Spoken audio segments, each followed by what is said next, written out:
Sky TV.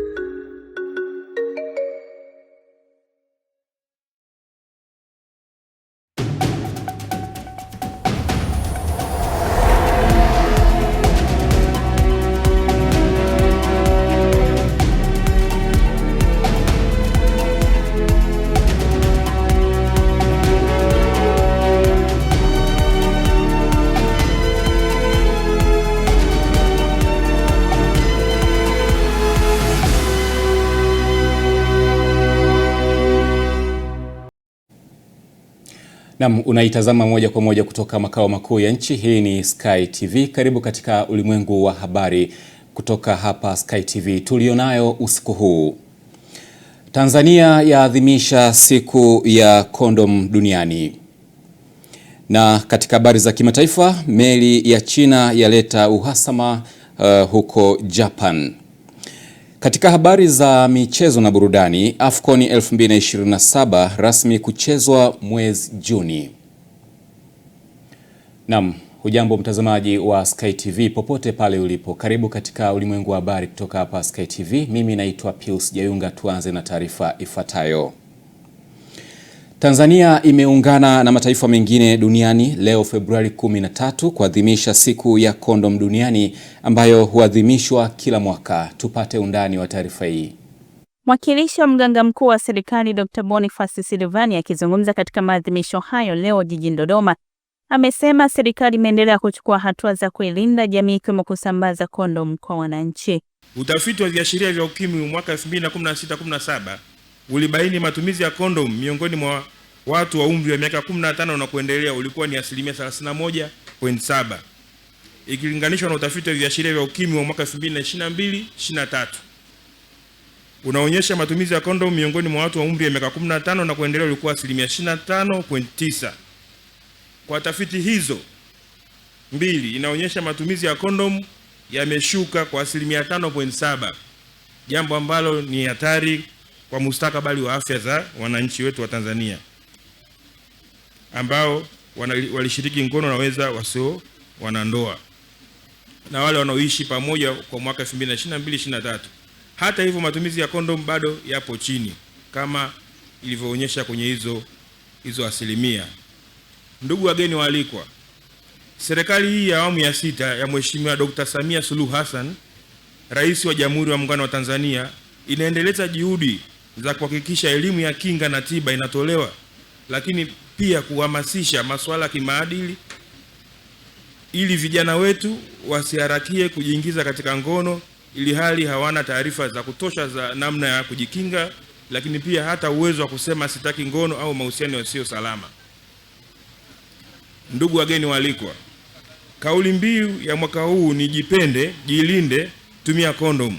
Hii inatukumbusha umuhimu wa kufanya maamuzi sahihi katika mahusiano na maisha ya ngono. Kujipenda kunamaanisha kutathmini afya ya maisha yako, kuchukua hatua za makusudi za kujilinda dhidi ya maambukizi ya virusi vya ukimwi, magonjwa ya zinaa, homa ya ini na mimba zisizotarajiwa. Maadhimisho haya hufanyika siku moja kabla ya siku ya wapendanao duniani, ikiwa na lengo la kukumbusha jamii kuwa upendo wa kweli unaambatana na uwajibikaji na kulinda afya mtu binafsi pamoja na mwenza wake. Mkuu wa kitengo cha kinga NASHCOP Dr. Zee Masunga amesema wanatarajia ifikapo mwaka 2030 nchini Tanzania kusiwa na maambukizi mapya ya virusi vya ukimwi. Tunatamani kuwa na wananchi ambao hawana maambukizi ya VVU, hawana maambukizi ya magonjwa ya ngono, lakini pia hawana maambukizi ya homa ya ini. Na lengo kubwa tunategemea kufika mwaka 2030 nchini Tanzania tusiwe na maambukizi mapya ya VVU, tusiwe na maambukizi mapya ya homa ya ini, lakini pia tusiwe na maambukizi ya magonjwa ya ngono. Lakini ili kusudi tuweze kufikia hayo malengo, maadhimisho ya siku ya kondom duniani kitaifa yamefanyika jijini Dodoma, na kauli mbiu ya maadhimisho hayo ni jipende, jilinde, tumia kondom. Kutoka Dodoma, Mindi Josefu, Sky TV. Tutazame taarifa nyingine mtazamaji, ambapo kiongozi mkuu wa dini ya Kiislamu mkoani Arusha Sheikh Shabani Juma Abdalla amesema katika kuelekea sikukuu ya Ramadhani inayotazamiwa kuadhimishwa Februari 18 mwaka huu, ni vyema waumini wa dini hiyo pamoja na wananchi kwa ujumla wakatumia muda huo kujitafakari ili kujenga taifa lenye amani na umoja. Ripoti ya mwandishi wetu kutoka mkoani Arusha inafafanua zaidi. Kiongozi huyo ametoa rai hiyo jijini Arusha wakati wa kuadhimisha kwa siku ya kuanzishwa kwa taasisi ya Faisal Birai Tabrik Markaz hapa nchini yenye lengo la kujadili mambo mengi yanayohusu dini, hususani amani. Ramadhani kwetu sisi Waislamu ndiyo Ramadhani, ambapo ndicho chombo peke yake ukikitumia vizuri mpaka kikimalizika utakuwa umesamehewa madhambi yako yote. Kwa hivyo taasisi zote zihakikishe tunaupokea mwezi huu na kupunguza malumbano ambayo yanafikia mahala kana kwamba yanataka kuwatia shaka walioko nje ya Uislamu, kwa sababu ugomvi ule wa kutoelewana wa kifikihi uliomo ndani ya vitabu, tukishindwa ni kuuwekea kwenye mpango wa wale walioandika vitabu, tutawatia shaka sio Waislamu, tutawatia shaka wasiokuwa Waislamu au Waislamu walio na dhiki, walio na udhaifu. Wakiona hicho kitu kinatokea mara kwa mara, mwisho kinawavunja moyo na kubaki katika Uislamu. Wakiwa katika maadhimisho hayo, baadhi ya viongozi wa taasisi hiyo wanabainisha malengo ya kuanzishwa kwake, ikiwa ni pamoja na kudumisha amani miongoni mwa waumini wa dini hiyo. Kwa hakika kikao hiki ni muhimu sana kwa sababu kinajadiliana mambo mengi ya kimsingi kuhusu Uislamu. Lakini kwa pamoja na mambo mengi, kauli yetu mbiu ya mwaka huu ni Uislamu ni amani. Uislamu ni amani. Tunapenda kulisisitiza hilo kama wengi walivyosisitiza, na sisi tunaendelea kusisitiza kwa sababu bila amani hakuna kinachoendelea. Tunakuombeeni Waislamu wote kwa pamoja tuwe kitu kimoja, tushirikiane, tupendane na tuondoe tofauti zisizokuwa na sababu wala msingi. Kwa hapa Tanzania kwa mfano, tunazo shule za primary, za sekondari maeneo mbali, Dar es Salaam, Geita, Tabora, tuna mashule kule. Tuna miradi ya maeneo mengi, miradi ya kilimo, kwa sababu tuna kilimo, tuna maeneo mengine ya ufugaji, uchimbaji wa madini, vitu vya namna hiyo. Kikao chao kimekuja katika wakati muafaka kabisa, wakati ambao tunakaribia kuingia katika ibada ambayo ni nguzo kubwa na muhimu katika nguzo za Uislamu, ibada ya funga ya mwezi mtukufu wa Ramadhani, funga ambayo inawaleta pamoja waja wa Mwenyezi Mungu Subhanahu wa Ta'ala, kujishusha, kujivunja, kukubali utii mbele ya Mwenyezi Mungu Subhanahu wa Ta'ala kwamba sisi ni waja wake, sisi ni watumwa wake, na tunamwabudu Mwenyezi Mungu kupitia kujinyima katika vile tulivyo na uwezo navyo. Kutoka mkoani Arusha, Amina Ngahewa, Sky TV. Mkuu wa mkoa wa Arusha Martin Shigela amewataka watoa huduma za afya pamoja na wadau wake kuongeza juhudi za kupunguza idadi ya vifo vya wakina mama wajawazito wakati wa kujifungua pamoja na vifo vya watoto baada ya kuzaliwa. Umefanyika ufunguzi wa mradi wa kuimarisha huduma jumuishi za afya ya mama na mtoto katika mkoa wa Geita. Ni mradi wenye lengo la kupunguza vifo vya uzazi na watoto wachanga, na unafunguliwa wakati ambao idadi ya kina mama waliopoteza maisha wakati wa kujifungua kwa mwaka uliopita walikuwa ni 51 kati ya 130,000. Mwaka jana peke yake 2025 kwenye rekodi zetu kwa wale ambao walijifungulia kwenye vituo vya kutolea huduma walikuwa karibia 130,000. Na katika hao mama zetu waliotangulia mbele za haki wakati kwenye mchakato walikuwa 51. Jambo hili tunaweza tukaona tunapiga hatua, lakini kifo hata cha mtu mmoja sio kitu ambacho tunakitarajia kwenye mkoa wetu. Tunamshukuru Mheshimiwa Rais Dr. Samia Suluhu Hassan kwa namna ambavyo ameendelea kuweka mkazo, na miongoni mwa legacy kubwa ambazo kwa kweli ataziacha na kuweka alama kwenye taifa letu ni namna alivyosimama kidete kuaddress issue ya vifo vya mama na mtoto. Ndio maana foundation ya Gates waliona jitihada zake mpaka mpatuzo kuondoka kwenye 556 deaths ya mama mpaka kuja kwenye 104. Kila vizazi hai 100,000. Ni mafanikio makubwa sana. Sasa sisi lazima tujipange vizuri kuondokana na hizo changamoto ambazo tumezisema. Mradi huu uliofunguliwa utatoa mchango katika maeneo mbalimbali ikiwemo kuimarisha huduma za kliniki kwa wajawazito. Moja, mradi utachangia kuimarisha huduma za kliniki ya wajawazito, yani antenatal care clinic, huduma jumuishi za dharura za mama na mtoto, yani CMOC, ikijumuisha tiba kinga na kutoka kwa damu baada ya kujifungua kwa kina mama. Wamama wengi tumeona katika mradi huu uliofunguliwa utafanya kazi katika mikoa ya Geita, Katavi pamoja na Kigoma katika vituo vya afya 160. Michael Francis Bundala, Sky TV. Naam, hiyo ni taarifa kutoka mkoani Geita ikimhusisha mkuu wa mkoa huo Mheshimiwa Martin Shigela na sio mkuu wa mkoa wa Arusha. Mtazamaji wa Sky TV unaendelea kuitazama ulimwengu wa habari kutoka hapa Sky TV tulionayo usiku huu. Madiwani waaswa kutunza siri za serikali.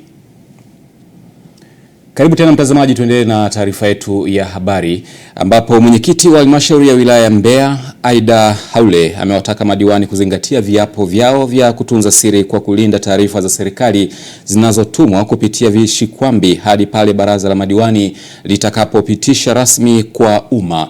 Taarifa kutoka mkoani Mbeya inafafanua zaidi. Akizungumza wakati wa kikao cha baraza la madiwani halmashauri ya wilaya ya Mbeya katika kikao cha kupitisha bajeti kwa mwaka wa fedha 2026-2027, mwenyekiti wa halmashauri hiyo Aida Haule amewataka madiwani kuendelea kuishi katika viapo vyao vya kutunza siri za serikali, huku kaimu mkurugenzi akitoa idadi ya vishikwambi vilivyonunuliwa pamoja na gharama zake. Nasisitiza, taarifa yoyote ya serikali itakayotumwa kwenye vishikwambi vyetu itabaki kuwa ni taarifa ya siri kama viapo vyetu vya utumishi wa umma tulivyoviapa mpaka pale baraza litakapopitishwa. Likipitisha baraza, taarifa hiyo inakuwa ni taarifa ya umma. Ndio maana kwenye mabaraza tunaalika wadau mbalimbali na wananchi mbalimbali kuhudhuria baraza. Kwa hiyo niendelee kusisitiza tuishi kwenye viapo vyetu vya utumishi, tupende kutunza siri za serikali kama tulivyoapa. Mheshimiwa Mwenyekiti, vishikwambi ambavyo vimenunuliwa ni 44. Kwa hiyo kila mheshimiwa hapa atapata kishikwambi chake cha kisasa kabisa kwa ajili ya kumrahisishia kazi wakati wa vikao kwa thamani ya shilingi milioni 26.4.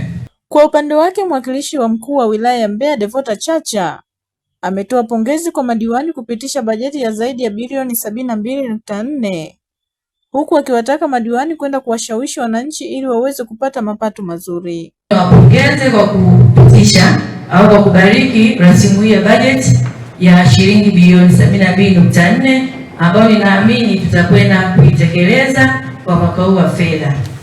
Niwaombe, serikali kuu haiwezi kufanya peke yake pasipo sisi serikali za mitaa ambapo ndo ninyi. Kwa hiyo niwaombe tukasimamie mapato. Wananchi sasa hivi wamekuwa wagumu sana kutoa pesa kwa sababu biashara ni ngumu. Kwa hiyo tutumie lugha nzuri, tuwashawishi, tuelezee, tuseme uhalisia kwamba serikali kuu peke yake haiwezi kufanya. Baada ya kupokea vishikwambi hivyo, baadhi ya madiwani wameeleza namna watakavyonufaika na vishikwambi katika utendaji wa kazi. Vishikwambi vina msaada mzuri sana. Maana ile mara ya kwanza ilikuwa inasumbua kweli, tunaletewa na kablasha manyumbani. Ukishaletewa kablasha kulingana na shughuli nyingi unakuta hujasoma au umeliacha, au hata kwa halmashauri ilikuwa inatumika ni gharama kubwa, kwamba kila temu lazima gari izunguke na wataalamu kutuletea makablasha nyumbani. Kwa hivyo vishikwambi ili tuweze kufanya kazi kielektroniki na kuwasilisha mapendekezo ya wananchi kwa njia za kimifumo, na kama unavyojua serikali imekuwa inazindua mifumo mbalimbali ya uendeshaji wa halmashauri. Nikiripoti kutoka mkoani Mbeya, Upendo Kibetile, Sky TV. Halmashauri ya wilaya ya Mbozi imekabidhi mikopo ya 10% kwa makundi yapatayo 55 ya vijana yenye thamani ya shilingi milioni 689, huku ikisisitiza umuhimu wa kurejesha mikopo hiyo kwa wakati ili kunufaisha makundi mengine. Tupate undani wa taarifa hii. Akizungumza katika hafla ya kukabidhi mikopo hiyo ya fedha taslim pamoja na vifaa vya usafirishaji ikiwemo bodaboda na maguta, mkuu wa wilaya ya Mbozi Mheshimiwa Hamad Mbega amesisitiza hatua za kinidhamu kwa wale wasiorudisha mikopo hiyo kwa wakati. Nisingependa kuona wakopaji na tumeendelea kuchukua hatua za kisheria. Kwenye mkopo wanakuja vizuri, lakini kwenye kuanza kurejesha tunaanza kutafutana na polisi. Wengine wanakaa mpaka lock ndio utoe hela. Lakini wao wakikosa ndio wanaanza kulalamika. Hizi fedha zinakupelelewa. Lakini akipewa fedha, yeye anasubiria mpaka atafutwe na askari, akamatwe, akae lock up ndio aanze kurudisha hizi fedha. Kwa hiyo ndugu zangu, tusiendelee kwenye mwelekeo huo. Turejeshe marejesho yetu kwa wakati ili mwisho wa siku wakopaji wengine waweze kufanya nini? Kukopea. Lakini pia tuendelea kutoa mikopo hii mikubwa zaidi kadri tunavyozidi kurejesha, mnajenga uaminifu. Nimesema unaanza na milioni 2, unaweza kuwa umeomba kwa milioni 10 lakini tunaona kikundi chako ulivyoanza huwezi kuimudu hiyo hela. Tunakupa milioni 5 kwanza, tunakuangalia tunapoendelea, lakini pia tunakujengea uwezo, unakuwa mpaka unafikia milioni 20. Naye mwenyekiti wa halmashauri ya wilaya ya Mbozi Maarifa Mwashtete pamoja na afisa maendeleo ya jamii wilaya ya Mbozi Evansia Mushi walitoa maelezo yafuatayo. Natamani kipindi changu hiki ambacho mimi mwenyekiti wenu nione mnanufaika, nione mnatoa matokeo, tuje hapa tukizungumza mimi natembelea gari. Na lazima kijana utafute kitu kipya kwenye maisha yako. Yaani kitu kipya ninapozungumza sio kwa sababu John anaendesha bodaboda na wewe uendeshe bodaboda. Tumieni akili zenu, vipaji vyenu kutafuta namna ya kuweza kujikomboa kiuchumi. Kwa mujibu wa kanuni na mwongozo, halmashauri ya wilaya kwa awamu ya pili imetoa mikopo yenye thamani ya shilingi milioni 689 kati ya vikundi hivyo. Wanawake ni vikundi 30 ambapo kiasi cha shilingi milioni 276 zimekopeshwa kwa vikundi vya vijana 21, shilingi milioni 276 na watu wenye ulemavu vikundi 4 vimekopeshwa shilingi milioni 28 na laki 4. Mheshimiwa mgeni rasmi, kwa mikopo ya kuanzia 2023-2024 halmashauri ya wilaya ya Mbozi inadai kiasi cha shilingi milioni 300,335, shilingi bilioni 300,335 milioni 518 na 38. Hii inatokana na sababu zifuatavyo: A, vikundi kutokufanya marejesho kwa wakati huku akiamini fedha ni za bure na kama zawadi kutoka kwa Mheshimiwa Rais. B, vikundi kusambaratika na baadhi ya wanachama kuhama kabisa baada ya kupewa mikopo. Baada ya mwenyekiti wa CCM wilaya ya Mbozi ametaka kutokuwapo kwa upendeleo katika ufuatiliaji wa marejesho hususan kwa wale wanaotumia nafasi ya chama. Mimi ni muumini mmoja sana wa kuona hii mikopo inarejeshwa kwa wakati, kwa sababu tunayo makundi ya vijana wengi wanaohitaji huko mitaani. Sasa unapochukua fedha hii, ukifika huko kwenye kikundi chako, mnakwenda kupanga bajeti ya kugawana fedha hizi na mkasumbua serikali yetu ya halmashauri namna ya urejeshaji, sisi kama Chama cha Mapinduzi, wasimamizi wa ilani hii, hatuko tayari.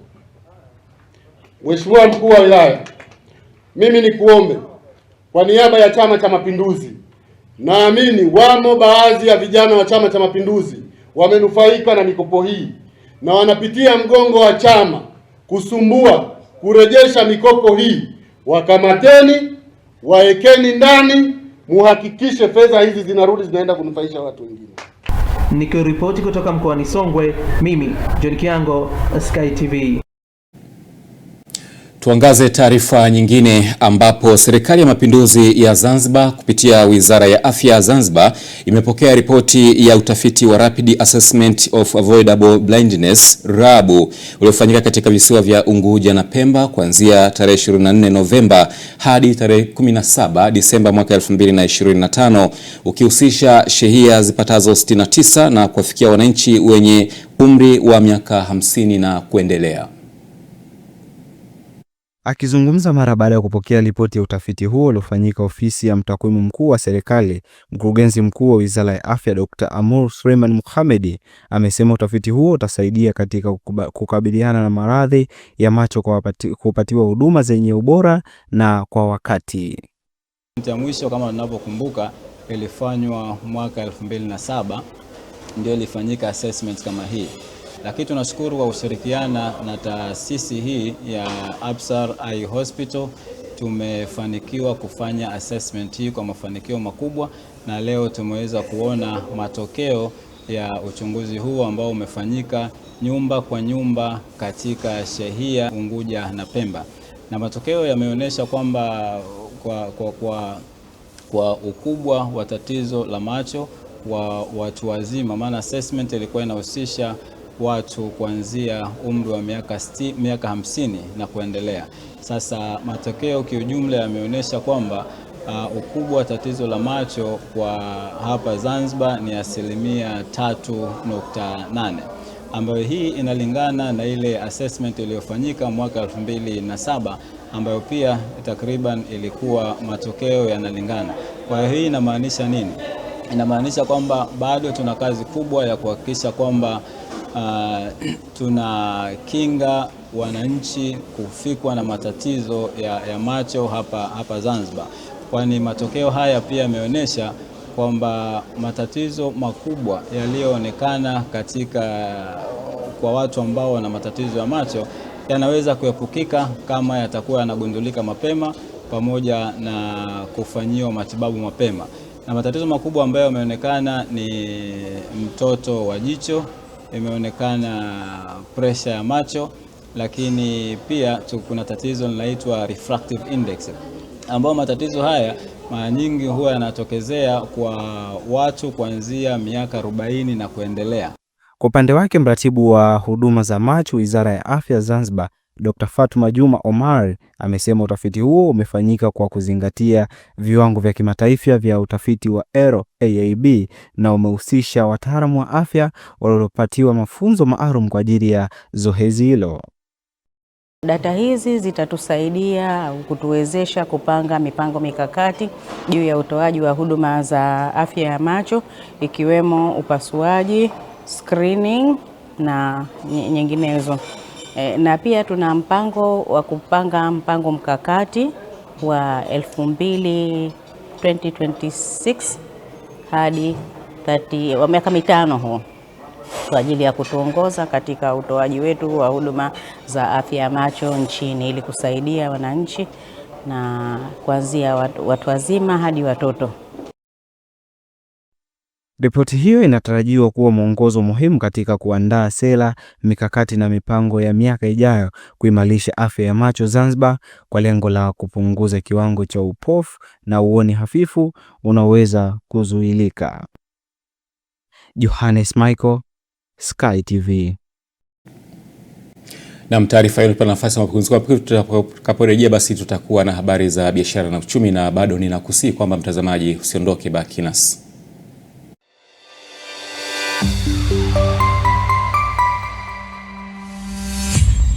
Sky TV.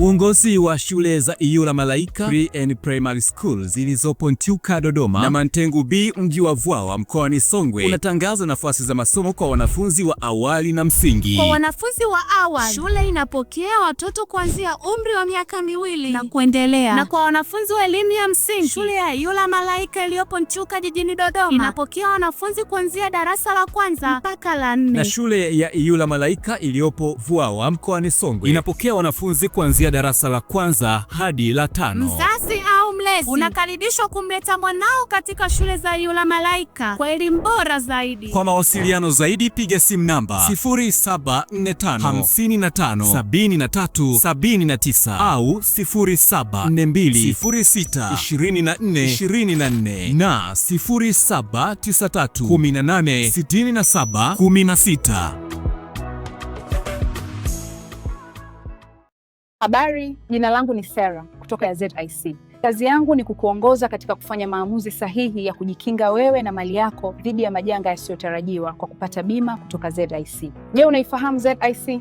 ZIC ni shirika la bima lililoanzishwa mwaka 1969 kutoa huduma za bima kwa wananchi, taasisi za umma na binafsi kwa lengo la kulinda uchumi wa watu binafsi na nchi yetu kwa ujumla.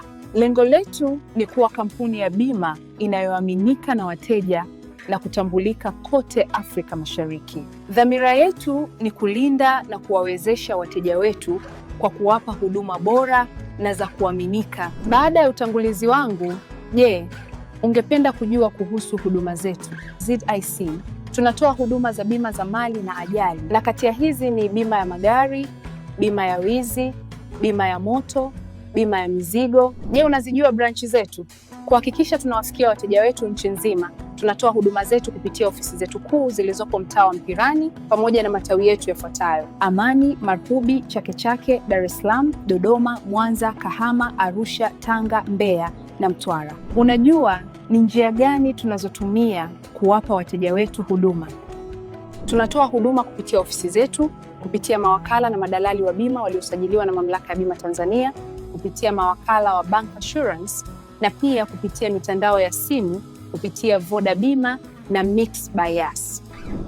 Karibu ufurahie huduma zetu kwa masaa 24. Tunakujali.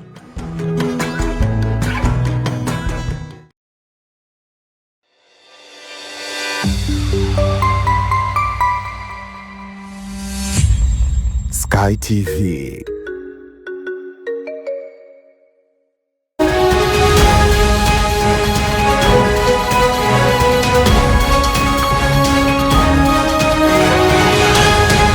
Biashara na uchumi. Mtazamaji, karibu katika habari za biashara na uchumi. Mimi ni Mindi Josefu.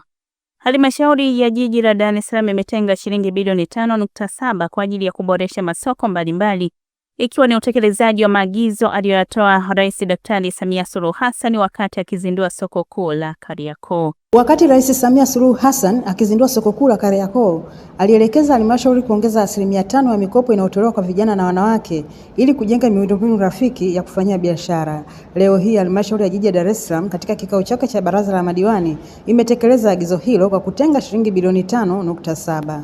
Katika uandaaji wa bajeti pamoja na mambo mengine, yako maelekezo ya viongozi wa kitaifa, maelekezo mahususi. Tarehe 8 mwezi huu, Mheshimiwa Rais wa Jamhuri ya Muungano wa Tanzania tulipata bahati ya kuwa naye kwenye uzinduzi wa soko la Kariakoo.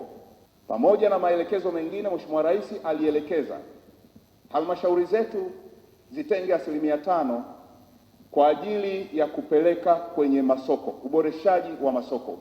Na tayari kwenye bajeti hii tumetenga kiasi cha 5% aliyoelekeza Mheshimiwa Rais, ambayo ni shilingi bilioni 5.7 kwa ajili ya kwenda kwenye masoko. Fedha hizi zitakwenda kwenye kata kwa ajili ya uboreshaji wa masoko. Tukasimamie hii bajeti ni nzuri. Nimekaa kwenye hii halmashauri kama mwaka wa 3 wa 4. Ni nzuri kuliko bajeti zilizopita. Na tunamshukuru Rais wetu wa Jamhuri ya Muungano wa Tanzania. Kwenye yale makundi maalumu ametuongezea 5% zaidi ya bilioni 5 ambazo zinakwenda kwenye maboresho ya soko. Na waheshimiwa madiwani kote mnayetoka, hakuna diwani anayetoka mahala hana soko. Kila diwani anakotoka ana soko. Mmetenga hapa, kwani msifurahie?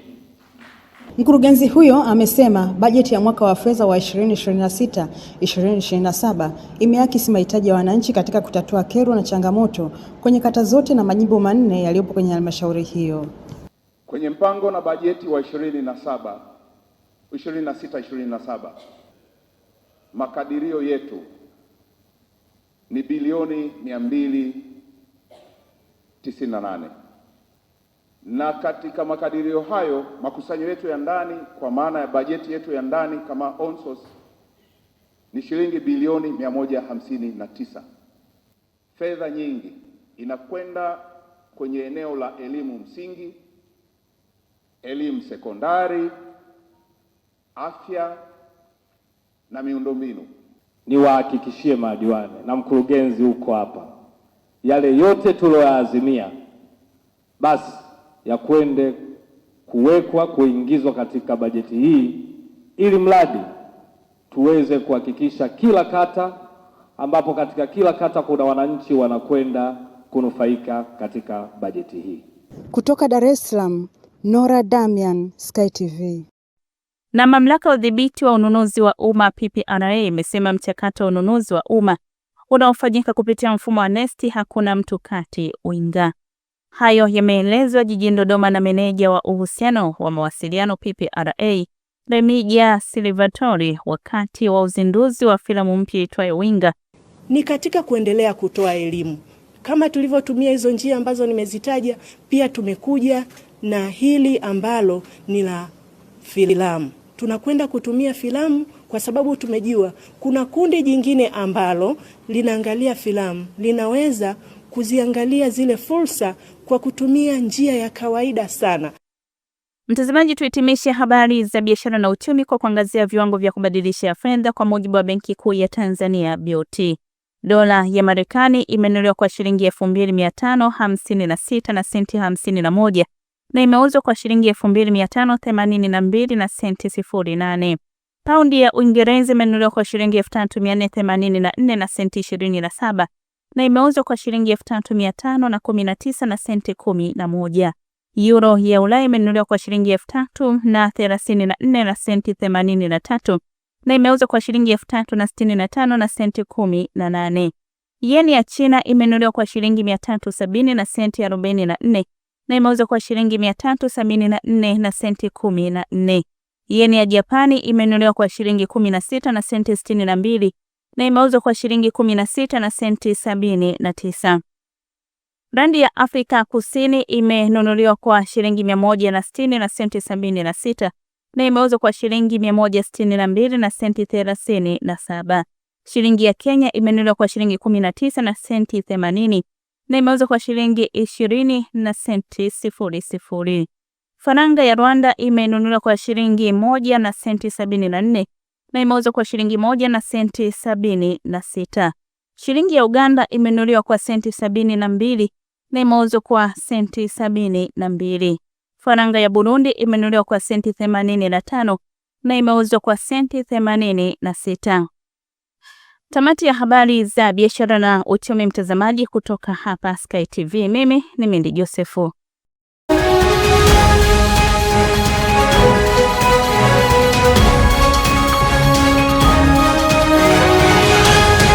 Biashara na uchumi.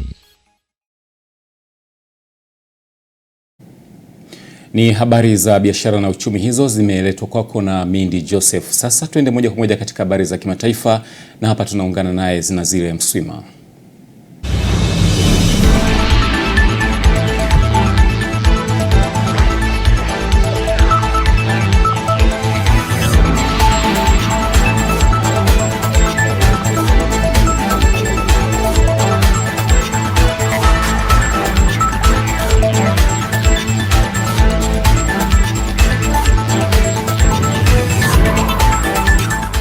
Habari za kimataifa. Hujambo, karibu katika habari za kimataifa. Japani imeikamata meli ya uvuvi ya China na kumshikilia nahodha wa meli hiyo madai ya kukimbia ukaguzi wakati alipokuwa kwenye ukanda wake maalum wa kiuchumi, hatua inayoongoza mivutano baina ya mataifa hayo mawili. Taasisi ya uvuvi ya Japani imethibitisha kuikamata meli hiyo na kusema kwamba nahodha aliamriwa kusimama kwa ajili ya kukaguliwa na wakaguzi wa uvuvi, lakini alipuuzia amri hiyo. Meli hiyo ilikuwa na watu wapatao 10 pamoja na nahodha. Ingawa Japani ikiwa ililazimika kuzikamata meli za Korea Kusini na Taiwan katika miaka ya karibuni, lakini kisa hiki ni cha kwanza kinachohusisha meli kutoka China tangu mwaka 2022. Ni kisa kinachojitokeza katikati ya mvutano wa kidiplomasia kati ya China na Japan ulipoanza mwezi Novemba baada ya kiongozi mpya wa Japan, Muhafidhina Sanae Takaichi, kuashiria kwamba shambulizi lolote dhidi yao linaweza kuchochea hatua ya kijeshi. Chama cha Bangladesh BNP kimedai ushindi katika uchaguzi wa kwanza uliofanyika jana, hatua iliyoweka kwenye nafasi ya kuunda serikali ijayo na kurekebisha sura ya siasa za nchi hiyo. Kupitia mtandao wa X, BNP imedai kuwa viti vya kutosha kuunda serikali, ingawa chama hasimu Jamaat el-Islami kilieleza wasiwasi kuhusu wa kutangaza matokeo rasmi. BNP imeongozwa na Teukur Rahman mwenye umri wa miaka 60 anayewania nafasi ya waziri mkuu ambaye alirejea Bangladesh mwezi Desemba baada ya kuishi uhamishoni London kwa miaka 17.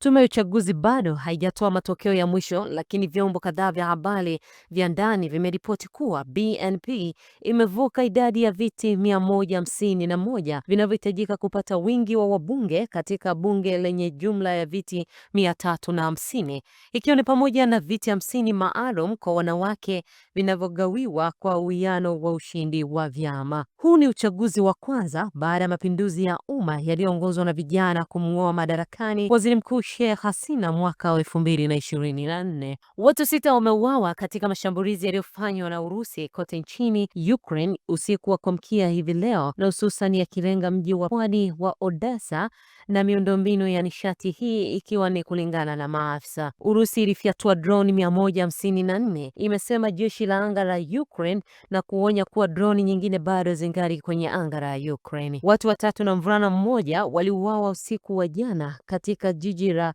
Kramatorsk, zimesema mamlaka za eneo hilo.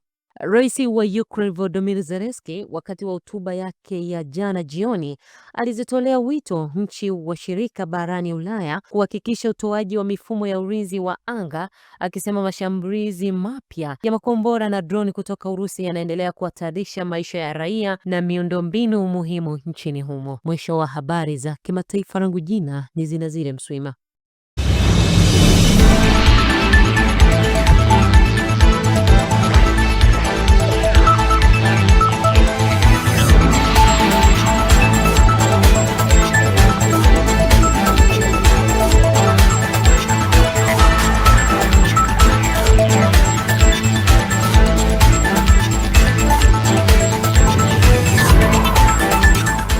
Habari za kimataifa.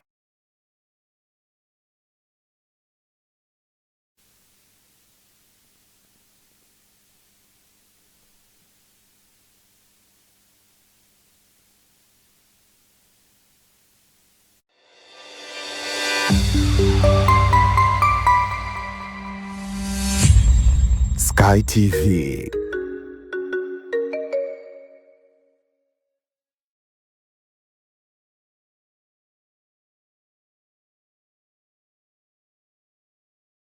Sky TV inakukaribisha mfanyabiashara, mjasiriamali, taasisi na mashirika mbalimbali kutangaza biashara yako kwa gharama nafuu. Sky TV itafurahi kuwa sehemu ya kufanikisha ndoto yako ya kukua kibiashara. Karibu utangaze nasi ili kuwafikia wateja wengi kutoka maeneo mbalimbali ndani na nje ya nchi. Kwa maelezo zaidi, wasiliana na mkuu wa kitengo cha masoko kupitia simu namba 0673 33 61 99 au 0794 96 3336. Wakati wa kukua kibiashara, taasisi au shirika lako ni sasa. Changamkia fursa hii.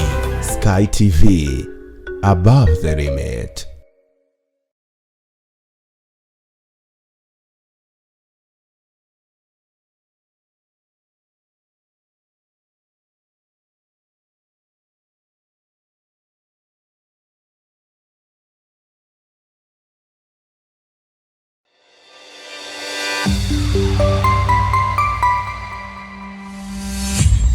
Sky TV. Michezo na burudani inaletwa kwenu na ZIC.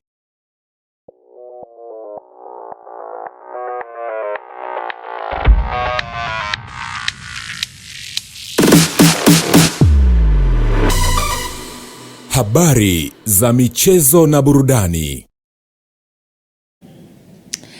Hujambo na karibu mtazamaji wa Ulimwengu wa Habari. Sasa ni wasaa wa kuelekea viwanjani kwenda kufahamu taarifa za kimichezo. Ungana nami mwanamichezo wako Lai Saidi. Rais wa shirikisho la mpira wa miguu barani Afrika CAF Patrick Motsepe amesema mashindano ya AFCON kwa mwaka 2027 yataanza kuchezwa kuanzia Juni hadi Julai ya mwaka 2027 katika nchi za Afrika Mashariki. Ameyasema hayo akizungumza na waandishi wa habari leo Februari 13 baada ya mkutano wa kamati ya utendaji ya CAF. Aidha, Dr. Motsepe amesisitiza kwamba sehemu ambapo ufunguzi wa mashindano utafanyika patatangazwa mara tu baada ya kuelewana wapi mechi ichezwe.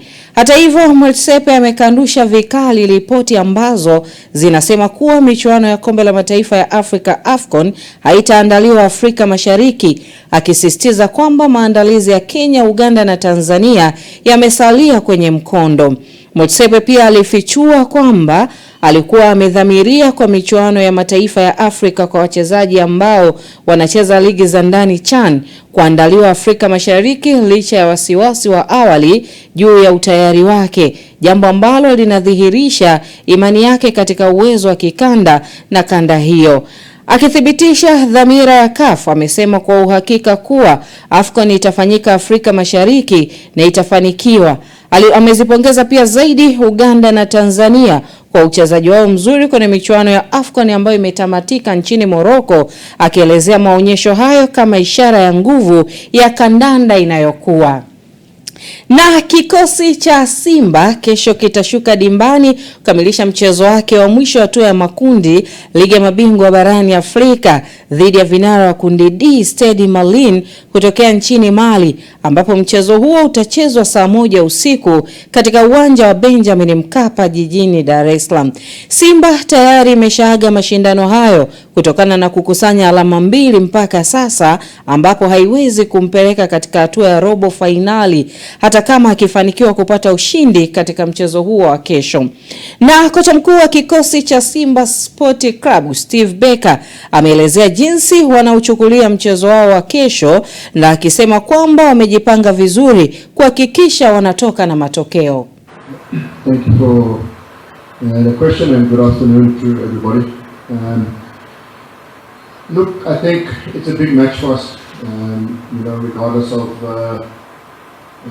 us not being able to qualify for the knockout stage and Stade Malien already having qualified, but for us it's an important match in terms of us as a team to continue developing, to continue improving, to continue growing. We do not want to finish the group stage without a win. So we are preparing as best we can to ensure that tomorrow we can put in a really, really big performance. And hopefully, by putting in a big performance in front of our home fans, we can get the win that we really want to end the group stage on a high note, get some respect back on the continent for Simba Sport Club. So yeah, a massive important match for us, and we really are prepared and we're really looking forward to it. Naye mshambuliaji wa Simba Sport Club Selemani Mwalimu amewaita mashabiki kwa wingi kwenda kujaza uwanja wa Benjamin Mkapa licha ya kwamba Simba wanaenda kutamatisha mchezo wa mwisho ambao ni mchezo wa kundi D. Cha kwanza, sisi kama wachezaji kwa pressure ya mchezo huwa tunaingia kwenye mechi, huwa hatuna pressure kwa sababu kila mechi ambayo tunacheza sisi tunaamini tunapata matokeo, lakini tukiangalia mechi za nyumbani zote tunazocheza tunapoteza, lakini sio kama eti tunacheza kwa under pressure, hapana. Na ukiangalia mechi ya mwisho tulicheza na Tunis tumetoka 2-2, ni mechi ambayo kwa tumesha maintain kwanza dakika ya kwanza mpaka kipindi cha pili, lakini kipindi cha pili tulipoingia ni baadhi ya mistake ambayo makosa madogo na tumerudi katika uwanja wa mazoezi, tumelifanya kazi. Kwa hiyo naamini kwa uwezo wa Mwenyezi Mungu tukiamka salama na afya njema tutafanya makubwa zaidi ya mechi iliyopita ya experience. Mashabiki mmeitwa kwa wingi kwenda kujaza dimba la Benjamin Mkapa ili kuweza kuisapoti Simba Sport Club licha ya kwamba hawajafanikiwa kufuzu ile hatua ya robo finali. Wanasema kwa Mkapa hatoki mtu, acha tusubiri kesho. Kwingineko ni kuhusiana na timu ya taifa ya wanawake chini ya umri wa miaka 20, Tanzanite Queens siku ya kesho atashuka dimbani kucheza mchezo wao wa marudiano wa kufuzu kombe la dunia kwa mwaka 2026 dhidi ya Kenya, mchezo ambao utachezwa kwenye uwanja wa Azam Complex saa 10 jioni. Kocha msaidizi wa timu hiyo Edna Lema amezungumzia maandalizi kuelekea mchezo huo, akisema wamejipanga vizuri ili kuibuka na ushindi, huku nahodha wa timu hiyo Jamila Rajab amesema maandalizi yapo vizuri kuelekea mchezo huo. Kwanza maandalizi yamekamilika kuelekea kwenye mchezo wa kesho.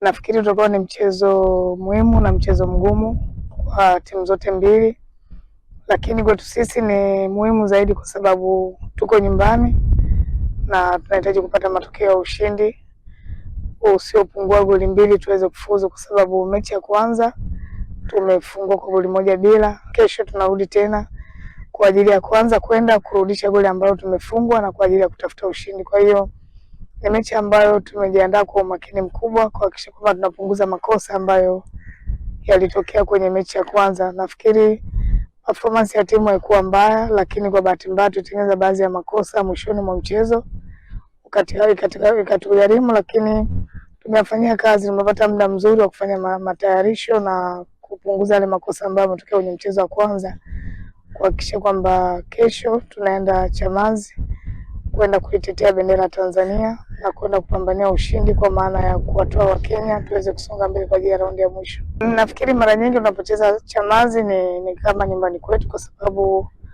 wakazi wengi ambao wanaishi pale wamekuwa wanakuja kutupa support. Kwa hiyo tuwaombe kesho waje kwa wingi, kwa sababu wao ni wachezaji wa 12 kiwanjani. Tunawahitaji sana kwa sababu ni mechi muhimu, mechi ambayo tunatarajia kupata hamasa kubwa kupitia kwa mashabiki wetu ambao wako hapa Tanzania, na kwa sababu tunaenda kuiwakilisha Tanzania tunaamini tutakuwa na mchezo mzuri, lakini wao ni chagizo la kwanza kwetu sisi kuhakikisha kwamba tunapata matokeo ya ushindi.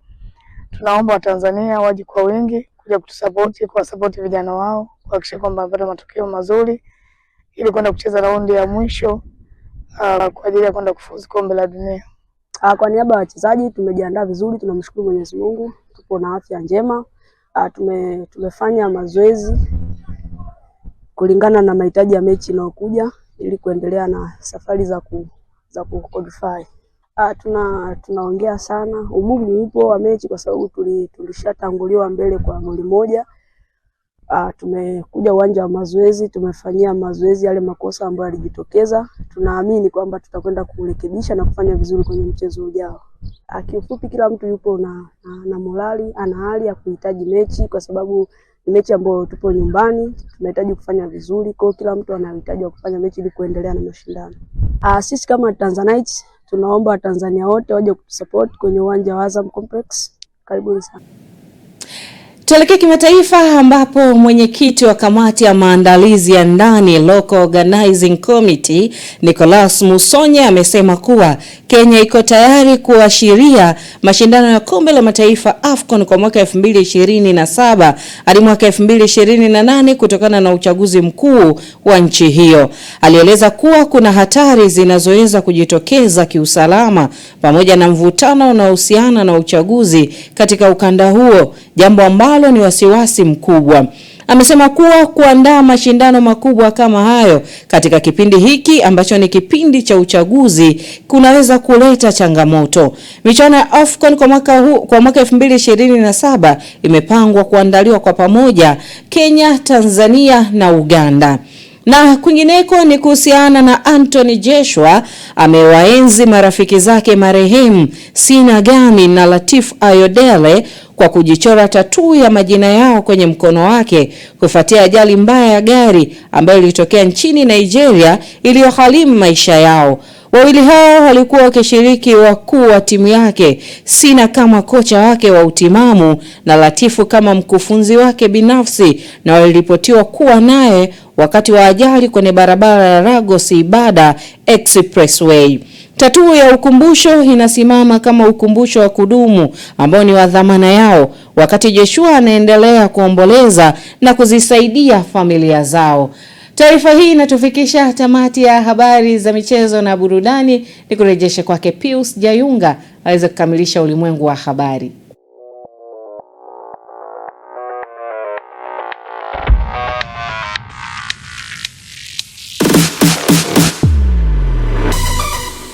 Habari za michezo na burudani. Michezo na burudani imeletwa kwenu na ZIC.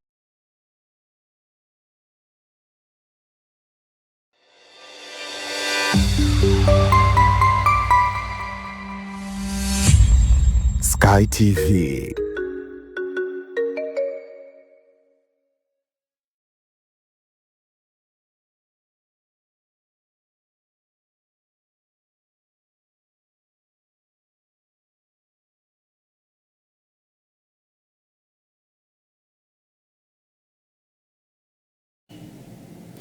Naam, ni habari za michezo na burudani. Ulikuwa naye hapo muda mfupi uliopita Lai Saidi akitupitisha katika habari hizo. Sasa moja kwa moja tuelekee katika utabiri wa hali ya hewa kwa saa 24 zijazo.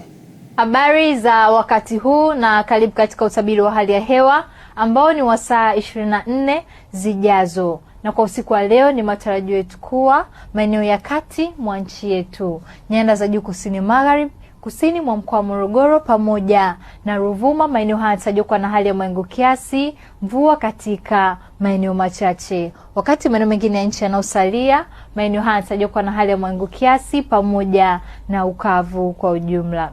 Na kwa siku ya kesho, mifumo ya upepo inaonyesha kuwa inatarajiwa kuvuma kwa kasi ya kilomita 10 kwa saa katika ziwa Tanganyika pamoja na ziwa Rukwa, na kwa kasi ya kilomita 20 kwa saa katika ziwa Nyasa pamoja na ukanda wa pwani ya kusini mwa bahari ya Hindi, lakini pia kwa kasi ya kilomita 30 kwa saa katika ziwa Victoria pamoja na ukanda wa pwani ya kaskazini mwa bahari ya Hindi. Na hivyo hali ya bahari inatarajiwa kuwa na mawimbi madogo mpaka makubwa kiasi. Na kwa siku ya kesho pia ni matarajio yetu kuwa maeneo yanayozunguka ziwa Victoria, magharibi mwa nchi yetu, nyanda za juu kusini magharibi, maeneo ya kati mwa nchi yetu, kusini mwa mkoa wa Morogoro, Ruvuma pamoja na Mtwara, maeneo haya yanatarajiwa kuwa na hali ya mawingu kiasi, mvua na ngumu za radi katika maeneo machache pamoja na vipindi vya jua. Mikoa ya Arusha pamoja na Manyara, maeneo haya yanatarajiwa kuwa na hali ya mawingu kiasi, mvua nyepesi katika maeneo machache pamoja na vipindi vya jua. Wakati maeneo mengine ya nchi yanayosalia, maeneo haya yanatarajiwa kuwa na hali ya mawingu kiasi pamoja na vipindi vya jua. Na tupate kuangalia utabiri wa hali ya hewa wa siku 4 zijazo kwa baadhi ya miji hapa nchini. Dar es Salaam, vipindi vya jua pamoja na mvua na ngurumo vinatarajiwa. Dodoma, vipindi vya mvua na ngurumo vinatarajiwa. Mwanza, vipindi vya mvua na ngurumo vinatarajiwa. Kilimanjaro, vipindi vya mvua pamoja na mvua na ngurumo vinatarajiwa. Mbeya, vipindi vya mvua na ngurumo vinatarajiwa. Morogoro, vipindi vya mvua pamoja na mvua na ngurumo vinatarajiwa. Lakini pia hata kwa mkoa wa Arusha, vipindi vya mvua pamoja na mvua na ngurumo vinatarajiwa. Na kutoka Mamlaka ya Hali ya Hewa Tanzania hatuna la ziada. Ulikuwa nami Rebecca William, tukutane hapo kesho muda wakati kama huu. Na kabla ya kuhitimisha ulimwengu wa habari kwa siku ya leo, tujikumbushe sehemu yale ambayo tumekuandalia mtazamaji. Tanzania yaadhimisha siku ya kondom duniani. Katika habari za kimataifa, meli ya China yaleta uhasama nchini Japan. Na katika habari za michezo na burudani, AFCON 2027 kuchezwa mwezi Juni. Tazamaji, hadi kufikia hapo tunakuwa tuna la ziada. Asante kwa wote ambao wameshiriki kufanikisha ulimwengu wa habari kukufikia popote pale ulipo. Mimi naitwa Pius Jayunga na uwe na usiku mwema.